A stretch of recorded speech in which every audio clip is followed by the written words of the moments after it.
നിങ്ങളെല്ലാവരും ഇത്തിരി ബാക്കിലോട്ട് നിന്നാൽ ഉപകാരമായി. എനിക്ക് തോന്നുന്നത് വിജയകുമാറും ഹാഷ്മിയും ഇവിടെ നേരിട്ട് ഈ ചൂരൽമല ഭാഗങ്ങളിലൊക്കെ വെള്ളാർമല സ്കൂളിൻ്റെ ദുഃഖമൊക്കെ അതുപോലെ പകർത്തി പുറം ലോകത്തെ കാണിച്ചതൊക്കെ ഇവരായിരുന്നു. നമ്മുടെ വലിയൊരു ക്യാമറ സംഘവും അക്ഷീണം എത്തിച്ചിരുന്നു. നിങ്ങളെപ്പോലെ ഉറങ്ങാത്ത രാവുകളായിരുന്നു അന്ന് ഞങ്ങൾക്കും. ഇനിയും ഞങ്ങൾ ഉറങ്ങുന്നില്ല. കാരണം ഈ വയനാടിൻ്റെ പ്രശ്നങ്ങൾ ഒരുപക്ഷെ ടൂറിസമൊക്കെ നിലച്ചുപോയാൽ വയനാട് പട്ടിണിയിൽ മുഖം കുത്തി വീഴും. അത് ഞങ്ങൾക്കറിയാം.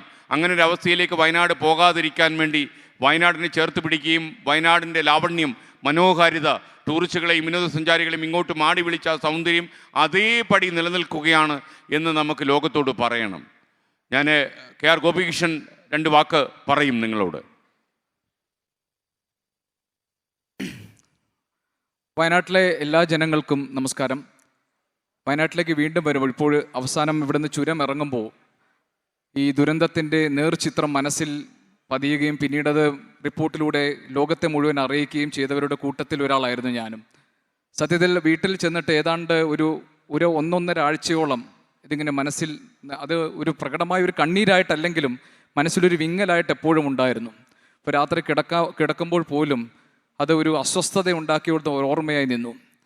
പക്ഷേ ഇപ്പോൾ ഇനിയുള്ള നമ്മുടെ ദിവസങ്ങൾ, ഇനി മുന്നോട്ടുള്ള ദിവസങ്ങൾ, ഈ വേദന എല്ലാ കാലത്തും നമ്മുടെ മനസ്സിലൊരു മുറിപ്പാടായിട്ട് നിൽക്കുമെങ്കിലും അതിനപ്പുറത്തേക്ക് നമ്മൾ വയനാട്ടിൽ ഈ ദുരന്തം ബാധിച്ച ആളുകൾക്ക് എന്തൊക്കെയാണ് അവരുടെ ആവശ്യങ്ങൾ, എങ്ങനെയാണ് അവരെ ജീവിതത്തിലേക്ക് തിരികെ കൊണ്ടുവരേണ്ടത്, ഒരു മാധ്യമം എന്ന നിലയിൽ 24-ന് എന്തൊക്കെ കാര്യങ്ങൾ ചെയ്യാൻ കഴിയും അവരുടെ ജീവിതത്തിൽ മാറ്റങ്ങൾ കൊണ്ടുവരാൻ, ഇതിലാണ് ഇനി നമ്മൾ ശ്രദ്ധ കേന്ദ്രീകരിക്കേണ്ടത് എന്നാണ് എനിക്കും തോന്നുന്നത്. അത് തിരിച്ചറിഞ്ഞുകൊണ്ടാണ് ഇതുപോലെ ഒരു കൂട്ടായ്മയ്ക്ക് വേണ്ടി ഞങ്ങൾ ശ്രമിച്ചതും നിങ്ങളെല്ലാം വീണ്ടും ഒരിക്കൽ കൂടി നേരിൽ കാണാൻ കഴിഞ്ഞതും.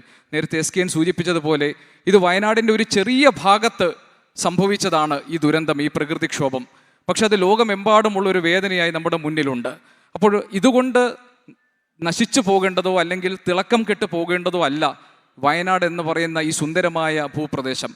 അപ്പോൾ ആ വയനാടിൻ്റെ ആ തിളക്കത്തെ വീണ്ടെടുക്കാനും അതുപോലെ തന്നെ ഈ ദുരന്തം നേരിട്ട് ബാധിച്ചവരുടെ ജീവിതത്തെ അത് സാധാരണ നിലയിലേക്ക് കൊണ്ടുവരാനും എന്തൊക്കെ കാര്യങ്ങൾ ചെയ്യാൻ കഴിയും, എന്തൊക്കെ ക്രിയാത്മകമായ കാര്യങ്ങൾ ചെയ്യാൻ കഴിയും, ഏതൊക്കെ പ്രശ്നങ്ങളാണ് സർക്കാരിന് മുന്നിൽ മാധ്യമം എന്ന നിലയിൽ, ഉത്തരവാദിത്തപ്പെട്ട മാധ്യമം എന്ന നിലയിൽ ഞങ്ങൾ അവതരിപ്പിക്കേണ്ടത്. ഇപ്പോൾ ധാരാളം ആളുകളെ കണ്ടു, അവരെ നേരിൽ കണ്ട് സംസാരിച്ചു. പലർക്കും പലതരത്തിലുള്ള പ്രശ്നങ്ങളാണ്. ഇപ്പോൾ 2 ടൗൺഷിപ്പ് സർക്കാർ കൊണ്ടുവരാൻ പോകുന്നു. അപ്പോൾ പോലും ഈ പല ആളുകളും പറയുന്നത് ഞങ്ങളുടെ പ്രശ്നങ്ങൾ അതോടുകൂടി അവസാനിക്കുന്നില്ല.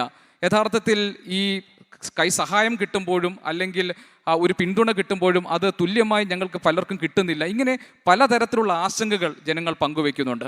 അപ്പോൾ നിങ്ങളുടെ പ്രശ്നങ്ങൾ എന്താണെന്ന് കേൾക്കാനും അത് സർക്കാരിൽ എത്തിക്കാനും അതോടൊപ്പം തന്നെ 24-ന് പറ്റുന്ന തരത്തിൽ നിങ്ങളുടെ ജീവിതത്തെ മാറ്റാൻ വേണ്ടിയുള്ള സഹായങ്ങൾ നൽകുക എന്നതുമാണ് ഈ കൂട്ടായ്മയിലൂടെ ഞങ്ങൾ ഉദ്ദേശിക്കുന്നത്. ഇനിയുള്ള മണിക്കൂറുകളിൽ നിങ്ങളെ കേൾക്കാനും അതോടൊപ്പം തന്നെ നിങ്ങൾക്ക് നിങ്ങളുടെ ആവശ്യങ്ങൾക്കൊപ്പം നിൽക്കുകയുമാണ് ഞങ്ങളുടെ ഉദ്ദേശവും ലക്ഷ്യവും. അതിന് നിങ്ങളുടെ എല്ലാവരുടെയും സഹായവും സഹകരണവും ഉണ്ടാകുമെന്ന് ഞാൻ പ്രതീക്ഷിക്കുന്നു. നന്ദി.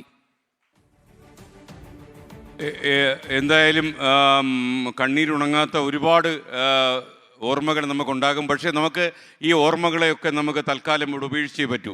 കാര്യം നമ്മുടെ ലക്ഷ്യം മറ്റൊന്നാണ്.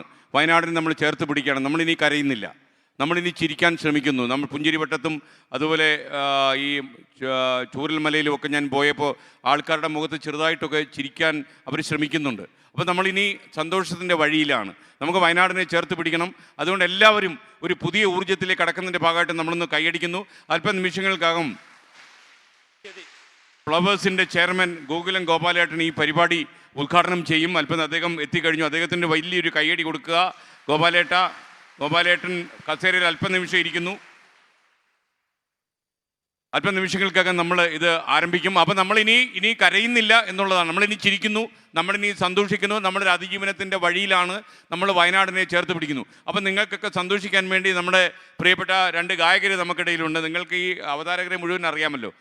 പ്രജിൻസി കണ്ണനും പ്രവിത ലക്ഷ്മിയും ചേർന്ന് ഒരു യുഗ്മഗാനം നിങ്ങൾക്കായിട്ട് ഇപ്പം ആലപിക്കും. അപ്പോൾ നമ്മൾ കുറച്ച് സമയത്തേക്ക് നമ്മളിതെല്ലാം മറക്കുന്നു. നമ്മുടെ ലക്ഷ്യം മറ്റൊന്നാണ്. വയനാടിൻ്റെ താല്പര്യങ്ങൾ നമുക്ക് സംരക്ഷിച്ചേ പറ്റൂ. 3 ഗ്രാമങ്ങളിലേക്ക് നമ്മൾ ഈ ദുരന്തത്തെ ചുരുക്കി വയനാടിനെ നമ്മൾ ചേർത്ത് പിടിക്കുമ്പോൾ ലോക ടൂറിസം മാപ്പിലേക്ക് വയനാട് വീണ്ടും അതിൻ്റെ വർദ്ധിത ശക്തിയിൽ കടന്നു കയറാനുള്ള ഒരു സാഹചര്യം നമ്മൾ ഒരുക്കുന്നു.